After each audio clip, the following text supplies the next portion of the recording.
ओम शांति। 5 नवंबर 2022। मीठे प्यारे बाबा के आज के मधुर महावाक्य। आज की मुरली के कुछ मुख्य पॉइंट्स।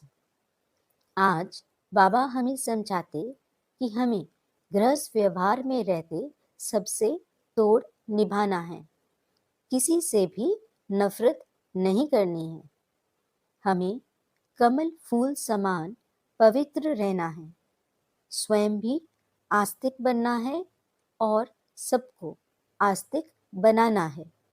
रूहानी यात्रा पर रहने के लिए चलते फिरते याद रखना है कि हम एक्टर हैं।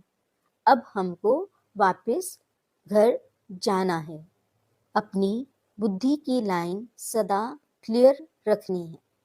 किसी भी बात का अफसोस नहीं करना है।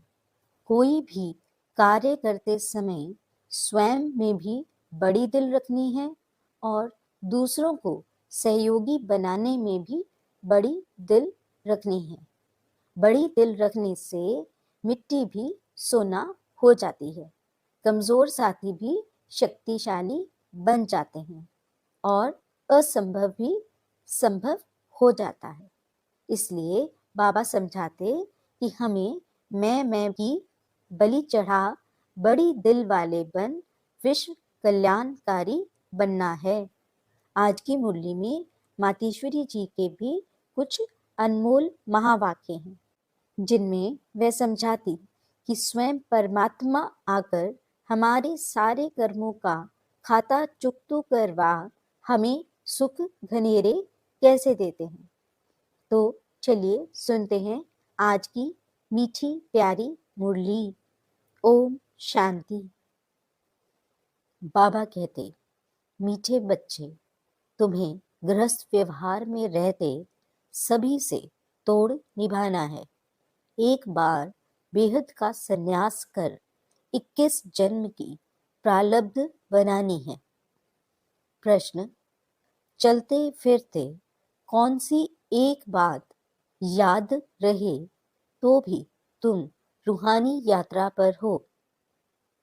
उत्तर, चलते फिरते याद रहे कि हम एक्टर हैं, हमको अब वापस घर जाना है। बाप यही याद दिलाते हैं, बच्चे मैं तुम्हें वापस ले जाने आया हूँ। इस स्मृति में रहना ही मन मनाभव मध्याजी भव है। यही रूहानी यात्रा है जो तुम्हें बाप सिखलाते हैं। दूसरा प्रश्न, सद्गति के लक्षण कौन से हैं? उत्तर, सर्वगुण संपन्न, 16 कला संपूर्ण। यह जो महिमा है यही सद्गति के लक्षण है जो तुम्हें बाप द्वारा प्राप्त होते हैं। गीत, धीरज धर मनुआ धीरज धर, तेरे सुख के भरे दिन आएंगे। ओम शांति। बच्चे नंबरवार पुरुषार्थ अनुसार जानते हैं कि अब पुराना नाटक पूरा होता है। दुख के दिन बाकी कुछ घड़ियां हैं और फिर सदा सुख ही सुख होगा। जब सुख का पता पड़ता है तब समझा जाता है यह दुख धाम है। दोनों में बहुत अंतर है। अभी सुख के लिए तुम पुरुषार्थ कर रहे हो अथवा श्रीमत पर चल रहे हो। कोई को भी यह समझाना बहुत सहज है।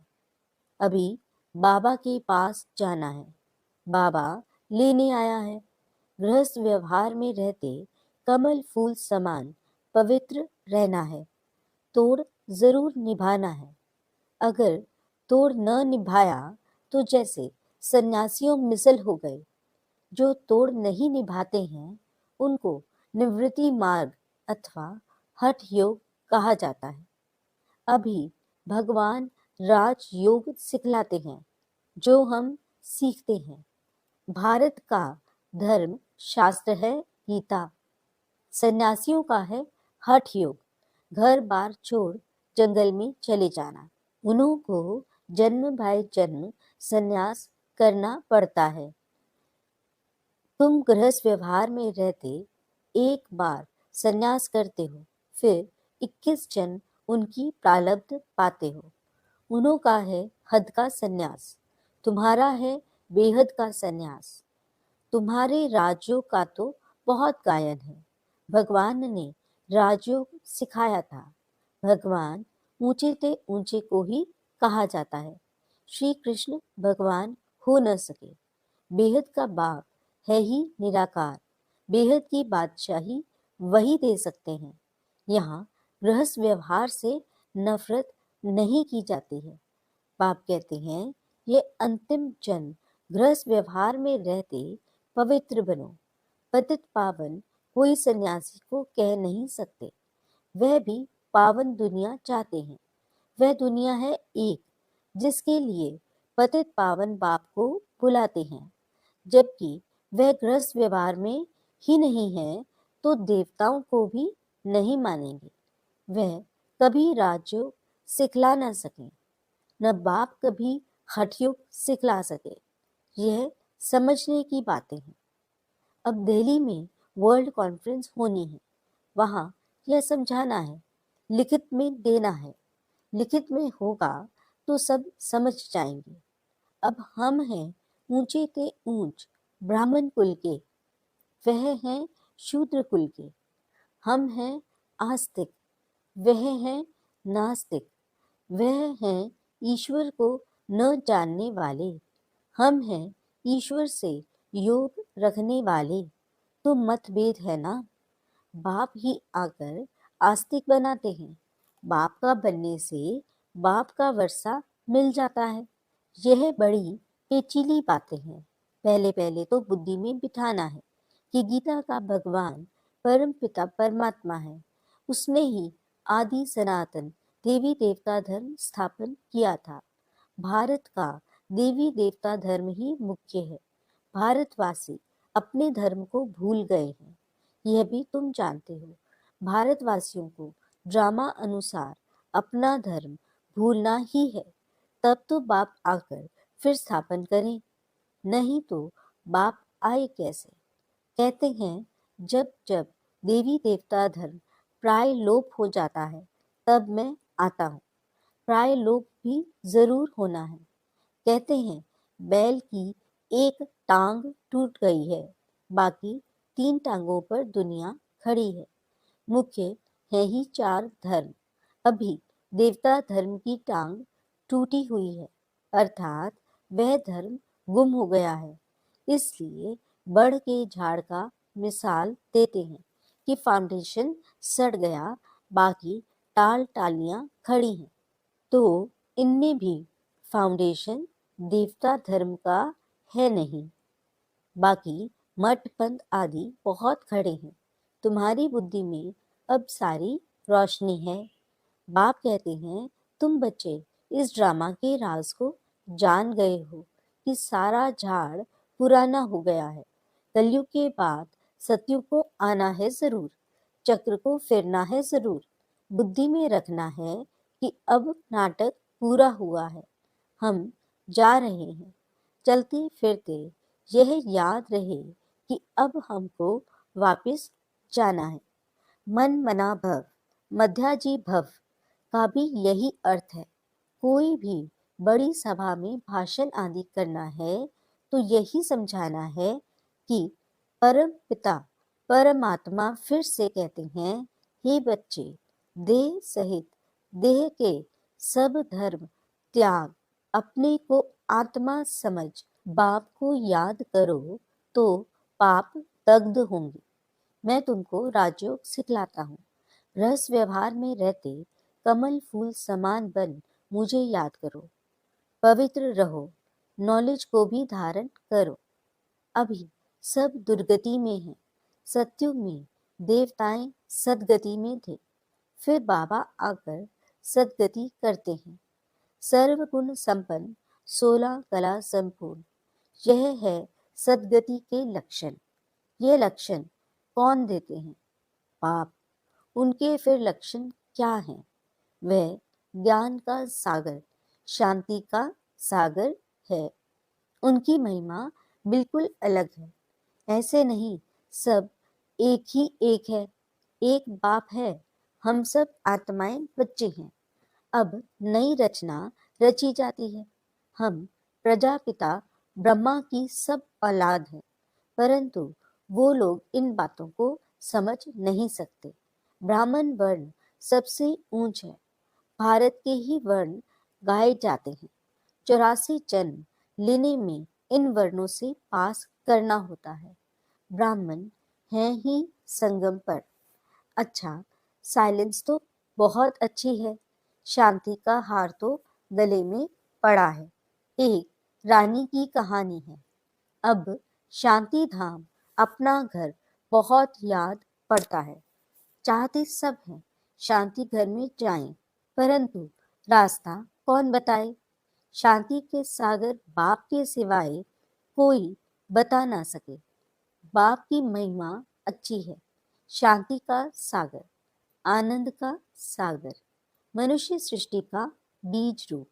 कितना रात दिन का फर्क है। कृष्ण को सृष्टि का बीज रूप कह ना सके। बाप की महिमा ही अलग है। सर्वव्यापी कहने से महिमा सिद्ध नहीं होती। ऐसे भी नहीं परमात्मा बैठ अपनी पूजा करेंगे। परमात्मा सदैव पूज्य है। वह कभी पुजारी नहीं बनता। ऊपर से जो भी आते हैं वह पूज्य से पुजारी बनते हैं। पॉइंट्स तो बहुत हैं। अब देखो, आते तो कितने ढेर हैं, परंतु निकलते कोटों में कोई है, क्योंकि मंजिल ऊंची है। प्रजा तो ढेर बनती रहेगी, परंतु कोटों में कोई माला का दाना बनते हैं। नारद का मिसाल। तुम अपनी शक्ल देखो, लक्ष्मी को वरने लायक बने हो। राजा तो थोड़े बनेंगे, एक राजा की ढेर प्रजा बनती है। पुरुषार्थ करना चाहिए ऊंच बनने का। राजाओं में भी कोई बड़ा राजा, कोई छोटा। भारत के कितने राजाएं हैं, कितनी राजाइयां चली आती हैं। सतयुग में भी बहुत राजाएं, महाराजाएं होती हैं। महाराजाओं के फिर प्रिंस प्रिंसेस भी होते। उनके पास बहुत प्रॉपर्टी होती है। राजाओं के पास कम प्रॉपर्टी होती है। अभी है प्रजा का प्रजा पर राज्य। अभी राजधानी स्थापन हो रही है। यह है श्री लक्ष्मी नारायण बनने की नॉलेज। उसके लिए ही तुम पुरुषार्थ कर रहे हो। पूछते हैं लक्ष्मी नारायण का पद पाएंगे व राम सीता का? तो सब कहते हैं लक्ष्मी नारायण का। बाप से पूरा बरसा लेंगे। वंडरफुल बातें हैं, और कोई जगह ये बातें नहीं है, ना कोई शास्त्र में ही है। अब तुम्हारी बुद्धि का ताला खुल गया है। बाप समझाते हैं चलते फिरते अपने को एक्टर समझो। अब हमको वापस जाना है, यह सदैव याद रहे। इसको ही मन मनाभव मध्याजी भव कहा जाता है। बाप घड़ी घड़ी याद दिलाते हैं, बच्चे तुमको वापस ले जाने आया हूँ। यह है रूहानी यात्रा। यह बाप के सिवाय और कोई करा नहीं सकते। भारत की महिमा भी करनी है। यह भारत होलीएस्ट लैंड है। सर्व के दुख हरता, सुख करता, सबके सदगति दाता बाप का बर्थ प्लेस है। वही बाप सबका लिबरेटर भी है। यह बड़े ते बड़ा तीर्थ स्थान है। भारतवासी भल शिव के मंदिर में जाते हैं, परंतु वह बाप को जानते नहीं हैं। गांधी को जानते हैं, समझते हैं वह बहुत अच्छा था, इसलिए उन पर जाकर फूल चढ़ाते हैं, लाखों खर्च करते हैं। अब इस समय है उन्हों का राज्य, जो चाहे सो कर सकते हैं। यह तो बाप बैठ गुप्त धर्म की स्थापना करते हैं। भारत में पहले देवताओं का राज्य था। दिखाते हैं असुरों और देवताओं की लड़ाई लगी, परंतु ऐसी बात है नहीं। यहाँ युद्ध के मैदान में माया पर जीत पाई जाती है। माया पर जीत तो जरूर सर्वशक्तिमान बाप ही पहनाएंगे। बाप ही रावण राज्य से छुड़ाए राम राज्य की स्थापना कर रहे हैं। बाकी वहां लड़ाई आदि की बात होती नहीं। अभी देखो, मनुष्यों में शक्तिवान क्रिश्चियन लोग हैं, वे सब पर जीत पहन सकते हैं, परंतु वह विश्व का मालिक बने, यह कायदा नहीं है। इस राज को तुम ही जानते हो। इस समय सर्वशक्तिमान राजधानी क्रिश्चियन की है, नहीं तो उन्हों की संख्या सबसे कम होनी चाहिए, क्योंकि लास्ट में आए हैं। परंतु तीनों धर्मों में यह सबसे तीखा है, सबको हाथ में कर बैठे हैं। यह भी ड्रामा बना हुआ है। इन द्वारा ही फिर हमको राजधानी मिलनी है। कहानी भी है, दो बंदर लड़े, माखन तीसरे को मिल जाता है। वह आपस में लड़ते हैं, माखन भारतवासियों को मिल जाता है। कहानी तो पाई पैसे की है, अर्थ कितना बड़ा है। मनुष्य एक्टर होते भी ड्रामा को नहीं जानते, इस ज्ञान को समझते फिर भी गरीब है। साहूकार लोग कुछ भी नहीं समझते। गरीब निवास पतित पावन बाप ही गाया हुआ है। अब प्रैक्टिकल में पार्ट बजा रहे हैं, बड़ी बड़ी सभाओं में तुमको समझाना है। विवेक कहता है कि धीरे धीरे वाह वाह निकलेगी, लास्ट मोमेंट में डंका बजना है। अभी तो बच्चों पर ग्रहचारी बैठती रहती है, लाइन क्लियर नहीं है, विघ्न पड़ते रहते हैं। जितना पुरुषार्थ करेंगे उतनी ऊंच प्रालब्ध मिलेगी। पांडवों को 3 पैर पृथ्वी के नहीं मिलते थे। अभी का ये गायन है, परंतु ये किसको पता नहीं है कि वही फिर विश्व के मालिक बनेंगे। प्रैक्टिकल में तुम बच्चे अब जानते हो, इसमें अफसोस नहीं किया जाता है। कल्प पहले भी ऐसे हुआ था। ड्रामा के पट्टे पर खड़ा रहना है, हिलना नहीं चाहिए। अब नाटक पूरा होता है, चलते हैं सुख धाम में। पढ़ाई ऐसी पढ़ें जो ऊंच पद पा लेवें। अच्छा, मीठे मीठे सिकिलधे रूहानी बच्चों प्रति माता पिता बाप दादा का याद प्यार और गुड मॉर्निंग। रूहानी बाप की रूहानी बच्चों को नमस्ते। हम रूहानी बच्चों की रूहानी बाप दादा को दिल व जान सिख व प्रेम से नमस्ते नमस्ते नमस्ते जी। गुड मॉर्निंग बाबा, शुक्रिया बाबा। धारणा के लिए मुख्य सार। पहला पॉइंट, किसी भी बात का अफसोस नहीं करना है। अपनी बुद्धि की लाइन सदा क्लियर रखनी है। ग्रहचारी से अपनी संभाल करनी है। दूसरा पॉइंट, गृहस्थ व्यवहार से तोड़ निभाना है, नफरत नहीं करनी है। कमल फूल समान बनना है।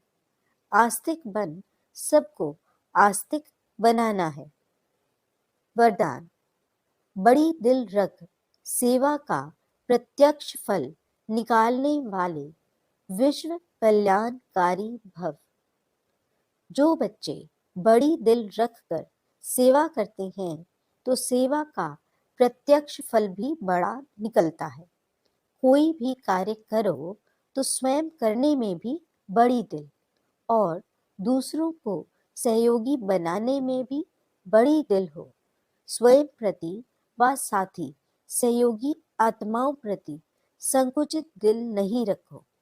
बड़ी दिल रखने से मिट्टी भी सोना हो जाती है, कमजोर साथी भी शक्तिशाली बन जाते हैं, असंभव सफलता संभव हो जाती है। इसके लिए मैं की बलि चढ़ा दो तो बड़ी दिल वाले विश्व कल्याणकारी बन जाएंगे। स्लोगन, कारण को निवारण में परिवर्तन करना ही शुभ चिंतक बनना है। मातेश्वरी जी के अनमोल महावाक्य। तुम मात पिता हम बालक तेरे, तुम्हारी कृपा से सुख घनेरे। अब यह महिमा किसके लिए गाई हुई है? अवश्य परम आत्मा के लिए गायन है, क्योंकि परमात्मा खुद माता पिता रूप में आए इस सृष्टि को अपार सुख देता है। जरूर परमात्मा ने कब सुख की सृष्टि बनाई है, तभी तो उनको माता पिता कहकर बुलाते हैं। परंतु मनुष्यों को यह पता ही नहीं कि सुख क्या चीज है। जब इस सृष्टि पर अपार सुख थे, तब सृष्टि पर शांति थी, परंतु अब वो सुख नहीं है। अब मनुष्य को यह चाहना उठती अवश्य है कि वो सुख हमें चाहिए। फिर कोई धन पदार्थ मांगते हैं, कोई बच्चे मांगते हैं, कोई तो फिर ऐसे भी मांगते हैं कि हम पतिव्रता नारी बने। हर एक की चाहना तो सुख की ही रहती है ना। तो परमात्मा भी कोई समय उन्हों की आश अवश्य पूर्ण करेंगे। तो सतयुग के समय जब सृष्टि पर स्वर्ग है, तो वहां सदा सुख है, जहां स्त्री कभी विधवा नहीं बनती। तो वो आश सतयुग में पूर्ण होती है, जहां अपार सुख है। बाकी तो इस समय है ही कलयुग। इस समय तो मनुष्य दुख ही दुख भोगते हैं।